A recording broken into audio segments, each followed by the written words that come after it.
पिछली क्लास में electricity chapter शुरू किया था, है ना। होप तुम्हें समझ में आई वो टर्म्स, करंट, पोटेंशियल डिफरेंस, आई और वी। क्लियर है? एक बार उसे शॉर्टली समराइज कर दो। करंट क्या था? Flow of electrons in a wire. Mathematically current क्या होता है? आई। करंट को हम आई से डिनोट करते हैं, याद है? What is I? It is equal to Q by T. Q क्या बताया था? Quantity of charge. तो mathematically what is current? The quantity of the charge flowing through the wire per unit time, per unit second is known as what? Current. Clear है सबको? I. Okay, now V. V याद है क्या था? Potential difference is equal to the work done, work done in carrying the charge from one point two another. Work done किसी charge को ले जाने में एक पॉइंट से दूसरे पॉइंट तक, ठीक है, उसे हम क्या कहते हैं? Potential difference. वी से डिनोट करते हैं। इसकी यूनिट क्या होती थी? वोल्ट। और करंट की क्या होती थी? एम्पियर। याद है? करंट को मेजर करते थे अ डिवाइस एमीमीटर, सिंपल याद है? और पोटेंशियल डिफरेंस को वोल्टमीटर। कैसे लगाते हैं वो भी याद है? कैसे लगाते हैं? एमीमीटर को कैसे सर्किट में लगाते हैं? In series. और वोल्टमीटर को पैरेलल। क्यों? बस 2 वीडियोस के बाद। क्लियर है? अच्छा, अब आता है हमारा बेटा कि आई और वी, ये हमने पढ़ लिया, ठीक है। आज कंटिन्यू करते हैं आगे with Ohm's law. Right? What is Ohm's law?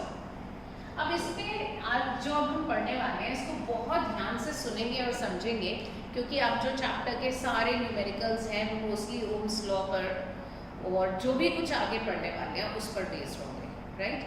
अब तक के भी आएंगे, जो हमने I is equal to Q by T पढ़ा, V is equal to W by Q, इस पर भी बेस्ड हैं कुछ सिंपल न्यूमेरिकल्स, बट मेन अब यहाँ से। ओके, चलो। Ohm's law.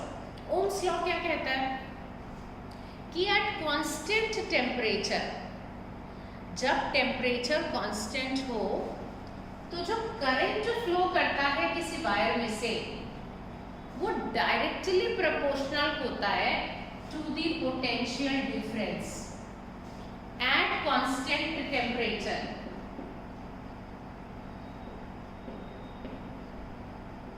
Eight constant temperature the current जो किसी वायर में से फ्लो कर रहा है वो डिपेंड करता है कि वायर में दोनों पॉइंट्स जो हैं उसके एंड्स में पोटेंशियल डिफरेंस कितना ज्यादा है। पोटेंशियल डिफरेंस जितना ज्यादा होगा करंट उतना ज्यादा फ्लो करेगा। सिंपल सी बात है। कल मैंने तुम्हें कहा था कि अगर एक वायर है, ऐसे या पीस ऑफ वायर पड़ा हुआ है, ठीक है, तो क्या इसमें से करंट फ्लो कर रहा था? नहीं। अगर मैंने इस वायर को एक सेल या बैटरी से कनेक्ट कर दिया था, उसके बाद इसमें से करंट फ्लो शुरू हुआ था, है ना? क्यों? क्योंकि वो जो सेल और बैटरी थी वही तो इस वायर के अक्रॉस पोटेंशियल डिफरेंस क्रिएट करा रही थी। मैंने कहा था यहाँ पर रिएक्शंस होंगे जिससे इलेक्ट्रॉन्स इधर ज्यादा, जहाँ पर प्लस है, और जहाँ माइनस है यहाँ इलेक्ट्रॉन्स क्या होंगे? कम। तो जो हमारा करंट है वो इधर इलेक्ट्रॉन्स ऐसे फ्लो करने लगेंगे इन दिस सर्किट। याद है सबको? राइट? तो अब जितना ज्यादा यहाँ पर इलेक्ट्रॉन्स का जो नंबर है वो चेंज होगा, या ये कह दिए जितना ज्यादा पोटेंशियल डिफरेंस होगा उतना ज्यादा करंट फ्लो करेगा। अगर मान लो एक यहाँ पर मैं 10 वोल्ट की बैटरी लगाती हूँ, ठीक है, इस वायर के अक्रॉस जो करंट जो फ्लो हो रहा होगा क्या वो इक्वल होगा? अगर मैं यहाँ 50 वोल्ट की बैटरी लगा दूँ, सेम करंट होगा? नहीं, करंट क्या हो जाएगा? ज्यादा। तो यानी कि ये जो करंट वायर में से फ्लो कर रहा है ये किस बात पे डिपेंड करता है? Potential difference. जितना ज्यादा पोटेंशियल डिफरेंस उतना ज्यादा करंट। अच्छा, ऐसे सोचते हैं, समझते हैं। जैसे अभी तुम घर में बैठे हो, फैन चल रहा होगा ऊपर, ठीक। अब लेट अस सपोज 220 वोल्ट इस टाइम पर स्टेबलाइजर से हमारे जो पोटेंशियल डिफरेंस है जो वायर्स में है वो 220 वोल्ट की वोल्टेज आ रही है, घर में हम उसे वही बोलते हैं ना वोल्टेज, ठीक है, 220 वोल्ट है। तो तुम्हारा पंखा अभी 5 की स्पीड पे चल रहा है, जो स्पीड है इसकी है, ठीक है, अभी आ रही है। अगर यही वोल्टेज ड्रॉप करके 220 से 150 वोल्ट हो जाए, 220 वोल्ट से 150 वोल्ट हो जाए, तो क्या पंखे की स्पीड इतनी होगी? नहीं होगी, कम हो जाएगी, कम हो जाएगी। क्यों? क्योंकि V चेंज हुआ तो I चेंज हुआ, जो करंट इस पंखे में आ रहा था वो चेंज हुआ। और तुम्हें पंखे के अंदर समझ में आता है क्या होती है एक मोटर, वो अगले चैप्टर में डिटेल में पढ़ेंगे मैग्नेटिक इफेक्ट ऑफ करंट में। पर इतना हम सबको पता है कि पंखे के अंदर एक मोटर होती है, वो मोटर जो इलेक्ट्रिकल एनर्जी से सप्लाई होती है, जो करंट सप्लाई हो रहा है उसको वो मोटर कन्वर्ट कर देती है काइनेटिक एनर्जी में, जिससे ये पंखे के ब्लेड्स घूम रहे हैं, यही हो रहा है। अब अगर 220 वोल्ट आ रहे थे हमारे, तो इसके पास जितना आई पहुंच रहा था, करंट पहुंच रहा था, वो ज़्यादा था, तो ज़्यादा स्पीड थी, वो मोटर उस ज़्यादा आई को ज़्यादा काइनेटिक एनर्जी में बदल रही थी। लेकिन वोल्टेज ड्रॉप हो गई 150 वोल्ट पर, 100 वोल्ट पर, तो आई भी तो चेंज हो गया। जब आई चेंज हो गया तो मोटर को करंट ही कम मिला, तो कम काइनेटिक एनर्जी में बदलेगा, नहीं बदलेगा, तो स्पीड क्या हो जाएगी? कम। क्लियर है? या यहाँ पर हमने समझा अगर 10 वोल्ट की बैटरी लगा दे, 50 की लगा दे या 100 वोल्ट की लगा दे, हर बार करंट जो सर्किट में फ्लो कर रहा होगा वो सेम होगा क्या? नहीं, 10 वोल्ट में कम, 50 में ज़्यादा और उससे ज़्यादा में और ज़्यादा, 100 वोल्ट कर दूँ तो, यानी कि I is proportional to V at constant temperature. ये अभी 10 मिनट बाद समझ में आएगा इस लाइन का क्या मतलब था। ओके, चलो अभी के लिए अभी सिर्फ लर्न कर लेते हैं। At constant temperature the current flowing through the wire, ये देखो वायर, इसमें से जो करंट जा रहा है is directly proportional to V। Simple सी बात। ये भी तो बोल सकते हैं जब प्रोपोर्शनल, प्रोपोर्शनल का मतलब पता है, V बढ़े तो I बढ़े, V कम हो तो I कम हो, तो ये भी कह सकते हैं V प्रोपोर्शनल टू I। हाँ, अब जब भी एक प्रोपोर्शनैलिटी साइन हटाते हैं कांस्टेंट लगाते हैं, और वो कांस्टेंट है यहाँ पर R। क्या है? R। R is the resistance. R is what? Resistance. और इसकी यूनिट है ओम। सिंपल ऐसे बनाते हैं, OHM। क्लियर है? Resistance, R is the resistance. What is resistance? Resistance किसी भी वायर की वो प्रॉपर्टी जो करंट के फ्लो को रोकती है, अपोज करती है, उसे कहते हैं रेजिस्टेंस। रेजिस्टेंस क्या है बेटा? रेजिस्टेंस नाम से ही समझो, रेजिस्ट रोकना है ना। तो अगर जैसे कंडक्टर्स है, यहां समझो, अगर कंडक्टर्स है, कल की क्लास में हमने पढ़ा था कंडक्टर्स क्या होते हैं। कंडक्टर्स वो होते हैं जिनमें से करंट इजीली फ्लो करता है। अब जब करंट आराम से फ्लो कर रहा है, इसका मतलब जो रोकने की पावर है वो कम है, तो करंट जो कंडक्टर्स होते हैं उनका लो रेजिस्टेंस होता है। रेजिस्टेंस समझ गए? जो रोकता है, करंट के फ्लो को अपोज करता है। जैसे मोशन को जो रोकता है वो कौन सी प्रॉपर्टी थी? फ्रिक्शन। फ्रिक्शन मोशन को रोकता है, ऐसे रेजिस्टेंस करंट के फ्लो को रोकता है। सॉरी, करंट के फ्लो को रोकता है कौन? रेजिस्टेंस। अब इंसुलेटर्स में अगर तुमसे पूछूं, इंसुलेटर्स क्या होते थे? जिनमें क्या होते थे इंसुलेटर्स? जिनमें करंट का फ्लो क्या होता ही नहीं है, बहुत मुश्किल से, ठीक है। Current does not flow easily, does not flow freely, उसे हम इंसुलेटर कहते हैं। वुड, रबर, याद है? क्यों? क्योंकि उनका इनफाइनाइटली हाई रेजिस्टेंस है। इनफाइनाइटली हाई रेजिस्टेंस, बात समझ में आई है? कंडक्टर्स का लो है, उनका इनफाइनाइटली हाई रेजिस्टेंस है, इतना रोकने की पावर ज्यादा है कि करंट फ्लो ही नहीं होता रहे। समझ में आया? ओके, तो हमने आज पढ़ा कि at constant temperature I is proportional to V, मतलब the current flowing through the wire is directly proportional to the potential difference. जितना ज्यादा वायर के अक्रॉस पोटेंशियल डिफरेंस, और वो कौन क्रिएट करता है? सेल या बैटरी। तो जितना ज्यादा वोल्टेज की वो सेल या बैटरी उतना ज़्यादा करंट फ्लो करेगा, जितना कम वोल्टेज उतने कम करंट। तो I proportional to V, we can also write V proportional to I. V is equal to IR, proportionality sign हटाया तो R is what? Resistance. What is resistance? Property जो current के flow को रोकती है। Conductors में current मस्त flow होता है, बढ़िया से फ्लो होता है, इसका मतलब रेजिस्टेंस क्या है? कम। इंसुलेटर्स में करंट नहीं फ्लो करता फ्रीली, क्यों? क्योंकि रेजिस्टेंस है infinitely high, would and rubber. कोई डाउट? क्लियर है? क्लियर है? चले आगे। ओके, अब आती है हम रेजिस्टेंस को थोड़ा डिटेल में पढ़ते हैं। What is resistance? अभी हमने पढ़ा the property which opposes the flow of current, ठीक, डिनोट करते हैं आर से, यूनिट है ओम। क्लियर? अब बहुत सारे फैक्टर्स हैं बेटा जिन पे रेजिस्टेंस डिपेंड करता है, factors on which the resistance of a wire depend. ठीक, पहला फैक्टर है लेंथ। पहला फैक्टर क्या है? लेंथ। लेंथ पे ना रेजिस्टेंस इसके डायरेक्टली प्रोपोर्शनल है। Resistance is directly proportional to length. Directly proportional बोले तो मतलब जितनी वायर की लेंथ बढ़ती जाएगी उसका रेजिस्टेंस भी बढ़ता जाएगा।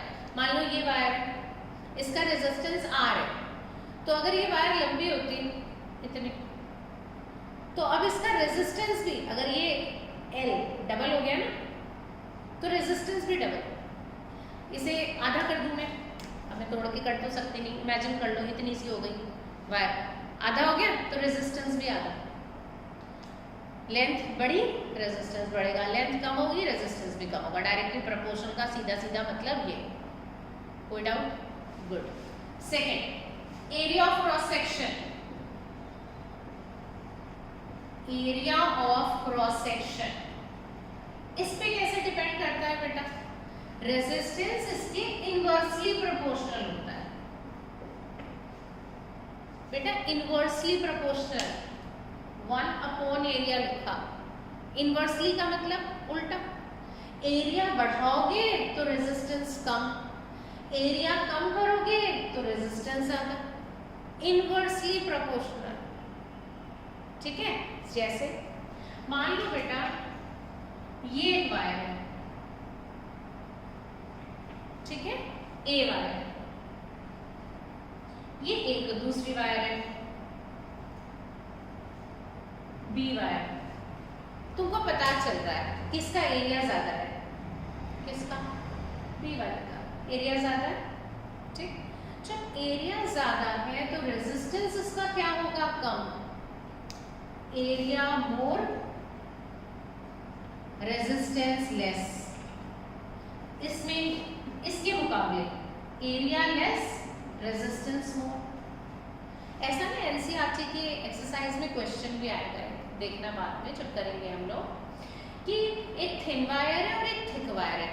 चलो ये भी थिन और थिक, ठीक है। किसमें करंट इजीली फ्लो करता है and why? In which of the wires current easily flows and why?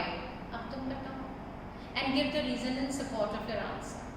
चलो आंसर लिखो पहले कॉपी में, मैं नहीं बता रही, पहले तुम लिखो answer. In which of the wires there are two wires, thin and thick, thin and thick. In which of the wires current would flow easily and why? Give me the reason. पहले copy में लिखो।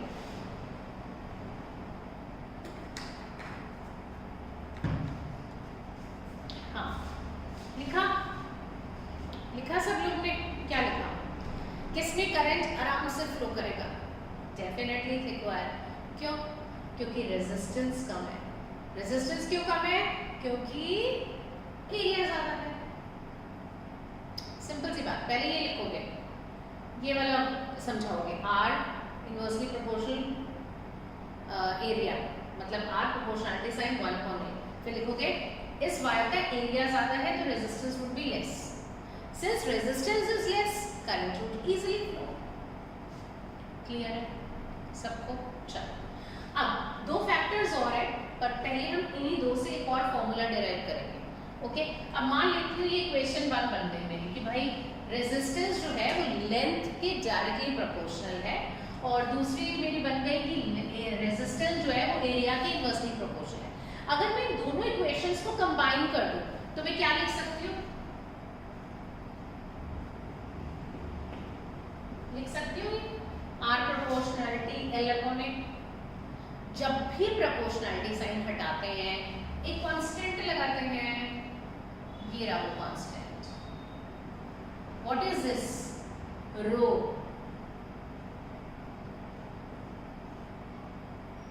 रो या फिर resistivity.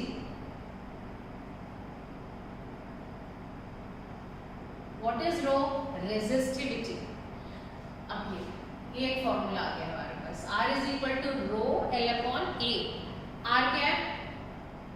Resistance, rho resistivity, L length of the wire, A area of the wire. कोई doubt?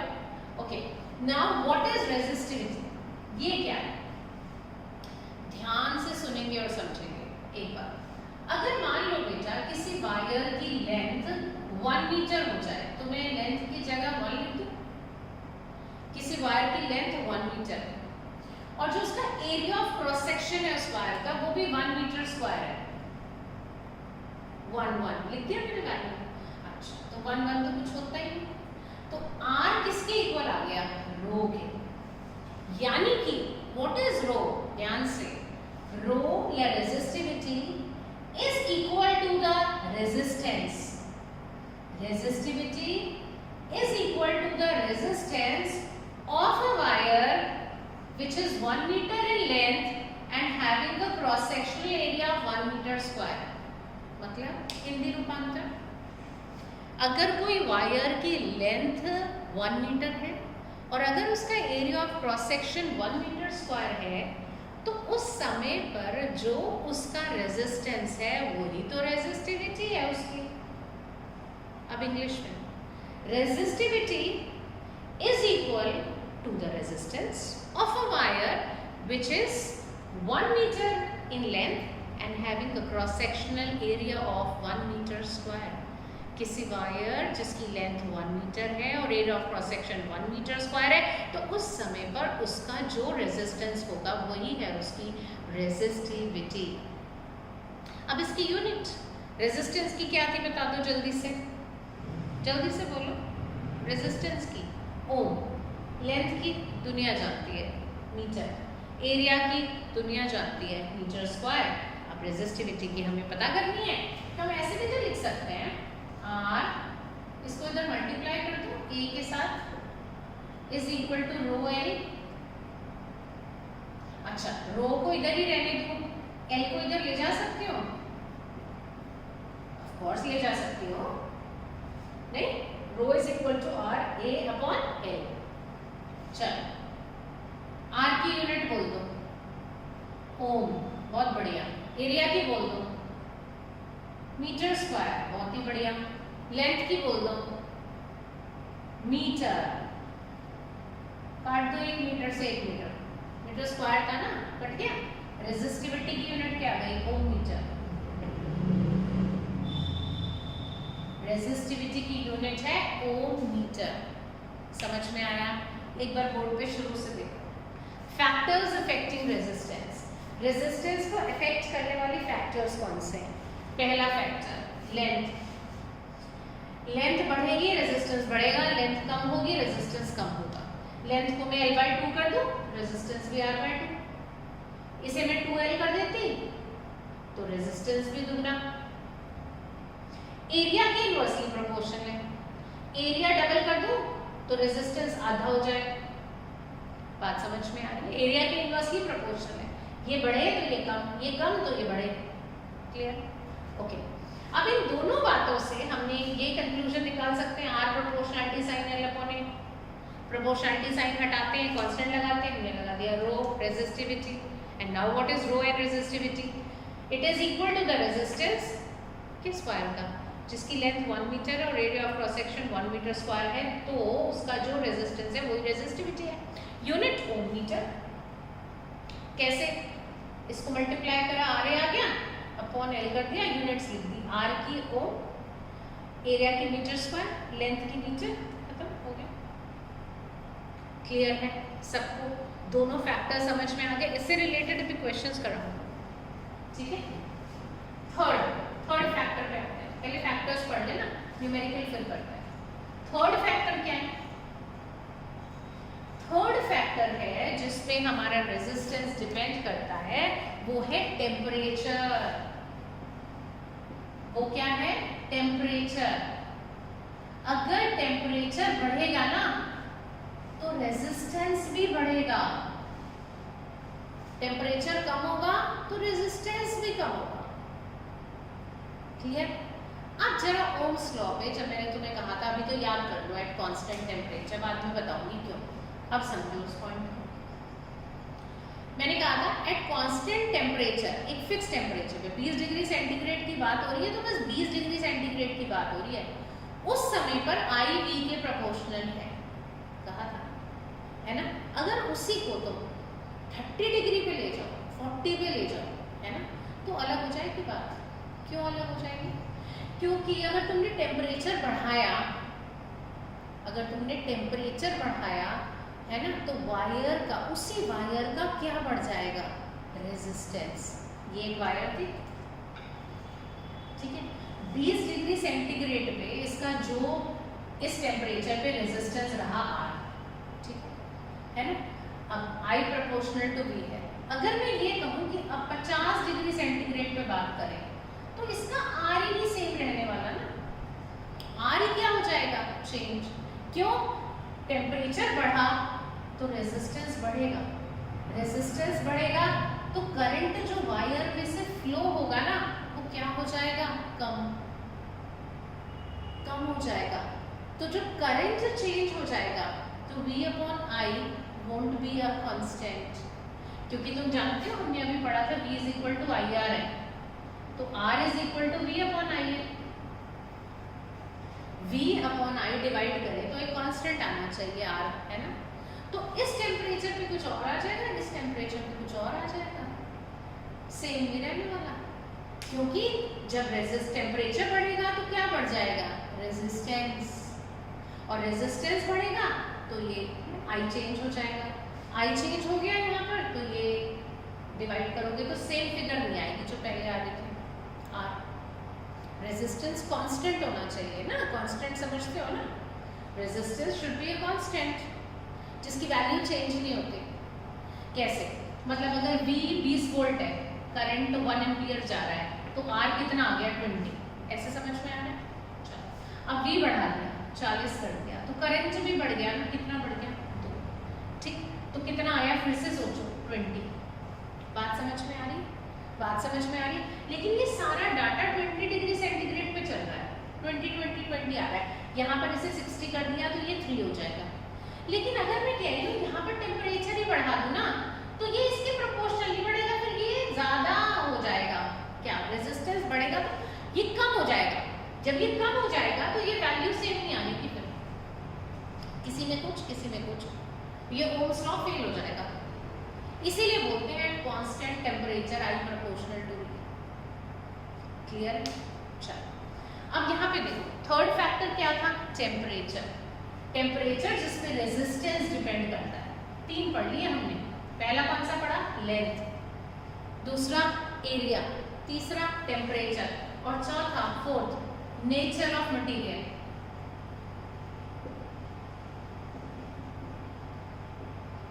इस पे resistance बहुत depend करता है। जैसे अगर मैं अब तुमसे बात करूं रेजिस्टेंस कॉपर वायर की, तो कॉपर वायर की रेजिस्टेंस लेस है, लेकिन अगर मैं बात करूं तुमसे रबर की, तो रेजिस्टेंस इनफाइनाइटली हाई है।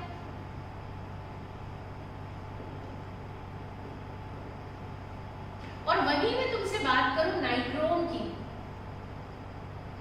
तो इसकी मॉडरेटली हाई है।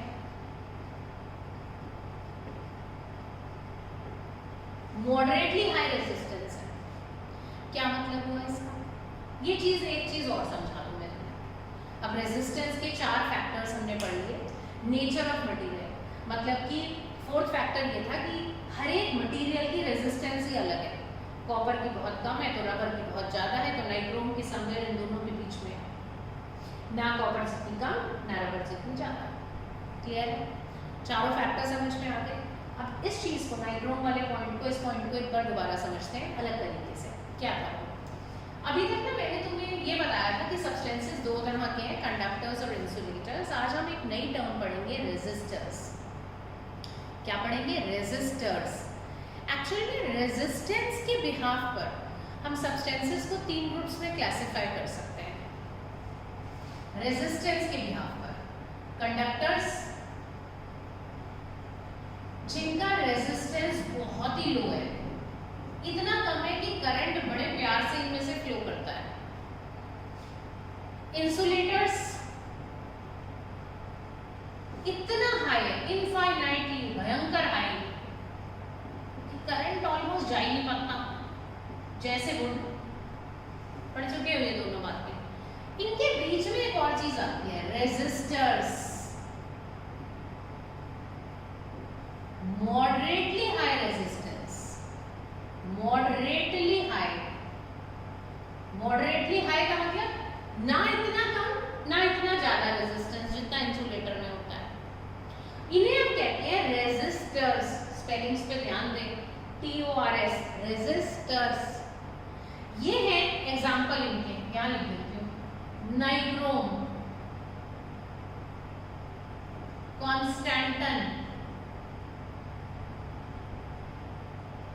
कॉन्स्टेंटन, ये वाला टैन है, ये वाला टन है, स्पेलिंग सेम है, TN। कॉन्स्टेंटन, नाइक्रोम और ठीक है, ये जो दोनों है ना, ये पता है क्या है? एलॉयज है। क्या है? एलॉयज। एलॉयज तुम्हें पता है, जो बहुत मेटल्स और नॉन मेटल्स से मिक्सचर से बनते हैं, ये रेजिस्टर्स है। नाइक्रोम और कॉन्स्टेंटन, इनका रेजिस्टेंस कंडक्टर से ज्यादा है और इंसुलेटर से कम है। क्लियर? तो यहाँ पर अब हमारे चार फैक्टर्स भी हो गए रेजिस्टेंस के। कौन से थे वो चार फैक्टर्स? फिर से बोलो एक बार। Length, second area of cross section, third nature of material, fourth temperature. Clear है? रेजिस्टेंस के बिहाफ पे सब्सटेंसेस भी हमने तीन तरह के पढ़ लिए। क्लियर? आगे चलते हैं। न्यूमेरिकल पार्ट शुरू करने से पहले हाँ कुछ बातें और। Verification of the Ohm's law. Ohm's law को वेरीफाई भी करना है हमें। वो क्या है? एक काम करते हैं, एक वायर लेते हैं जिसका रेजिस्टेंस है R। इसको एक सेल या बैटरी से कनेक्ट करते हैं। सेल या बैटरी लें, ये लेते तो क्या होता? सेल। बैटरी के लिए क्या करें? और जोड़ दें, प्लस माइनस लिख दें। स्विच तो लगाना जरूरी है, करंट प्लस टू माइनस जाता है। ओके, अगर इसका वोल्टेज पता करना है, कितना सप्लाई हो रहा है दोनों एंड्स के बीच में, वैसे वही होगा जो ये है ना। बट हम यहाँ पे पैरेलल में क्या लगा सकते हैं? वोल्टमीटर, प्लस माइनस सबको पता है। और अगर करंट कितना जा रहा है सर्किट में पता करना है, लो एमीटर भी लगा दिया, प्लस माइनस। एक नई चीज और है, rheostat.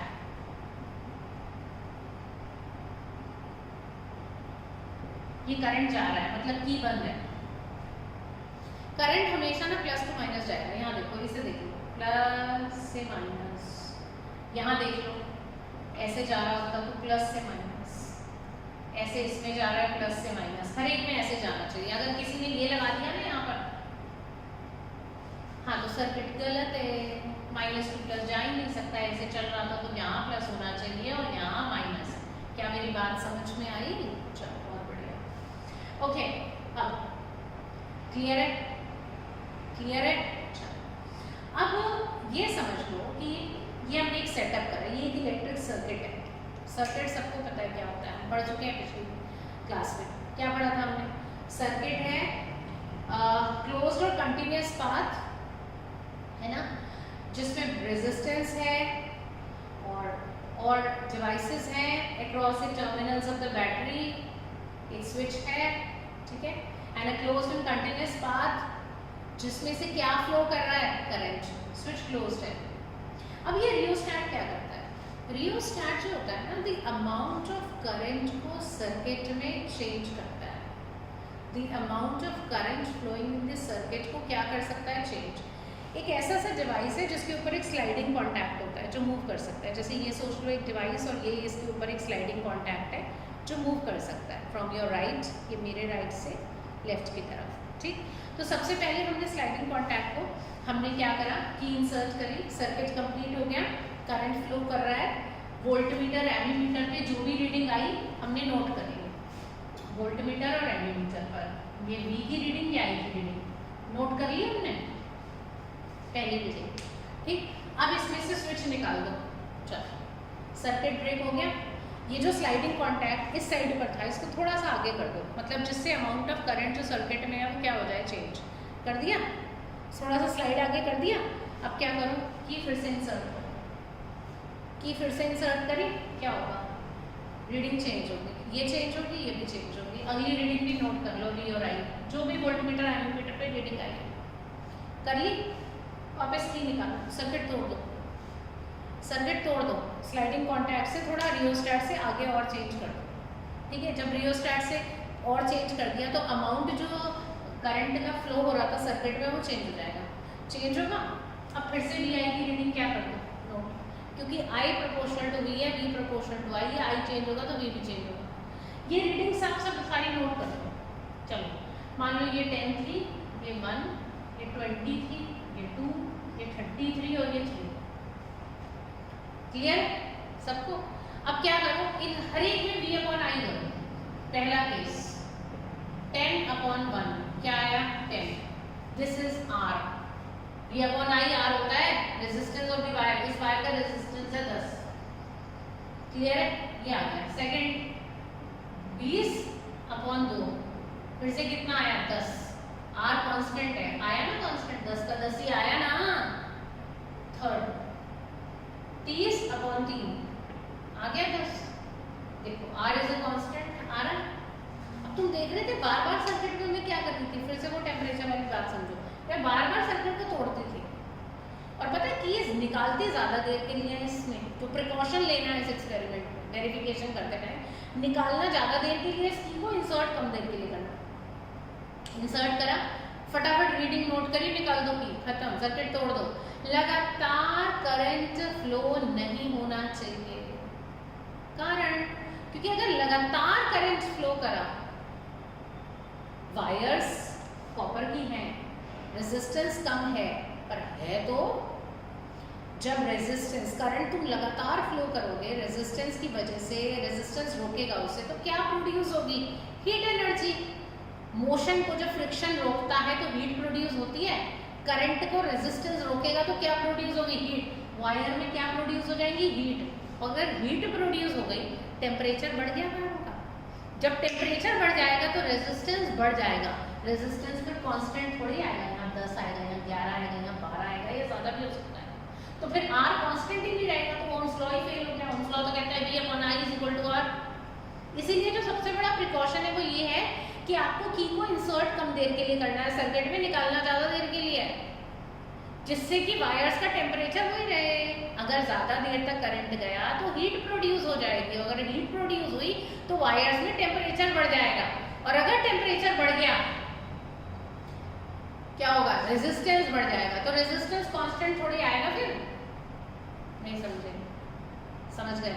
Verification of Ohm's law, एक बार ये डायग्राम दोबारा से देखो, चीज़ों को रिकॉल करो, क्लास में होते तो वापस पूछ भी लेती क्या समझाया, पर अभी तो पता नहीं है क्या समझाया, तुमको समझ में आ रहा है कि नहीं। ऐसे हो, उम्मीद तो यही कर रही हूँ कि सब समझ में आ रहा है, क्लियर है सबको, बढ़िया से। चले फिर एक दो क्वेश्चंस कर लें। चल एनसीईआरटी बुक खोलो, एनसीईआरटी बुक खोलिए जरा, ये आर वाले थोड़े न्यूमेरिकल करा देते हो, वैसे तो इसमें इतने न्यूमेरिकल्स हैं कि क्या बताऊँ। ग्रीनवे का एग्ज़ाम है, अब जितने करा सकती हूँ तब तक करा लेती हूँ। इलेक्ट्रिसिटी चैप्टर खोलो,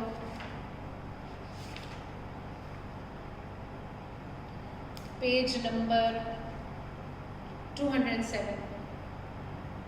पहले तो कुछ चीज़ें मार्क करा दी, एग्जाम में बहुत आती हैं। 207 पेज खोल लिया। चलो, सिल्वर, ये टेबल दी हुई है, इसमें से जो ना एक एक रेजिस्टिविटी याद कर लो। सिल्वर की 1.6 इंटू 10 की पावर -8 ओम मीटर कर लिया।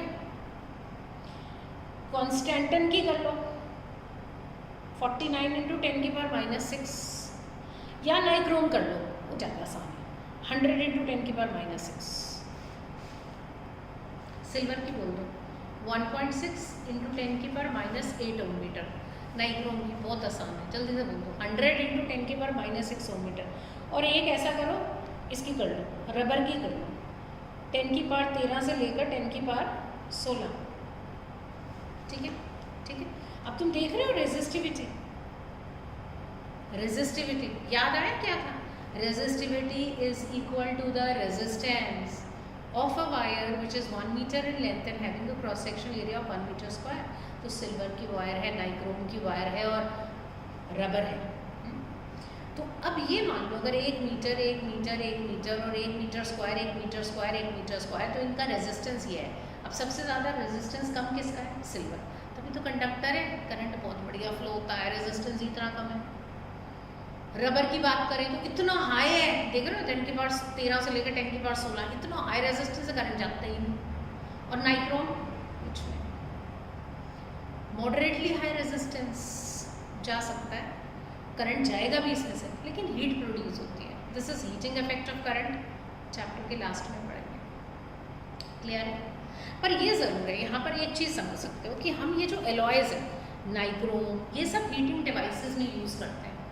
जितने भी हमारे हीटिंग डिवाइसेस हैं ना, टोस्टर हैं, गीज़र हैं, हमारे हीटर होते हैं, बल्ब्स होते हैं, इनमें ज़्यादातर पता है क्या यूज़ करते हैं? एलॉयज़, एलॉयज़ यूज़ करते हैं।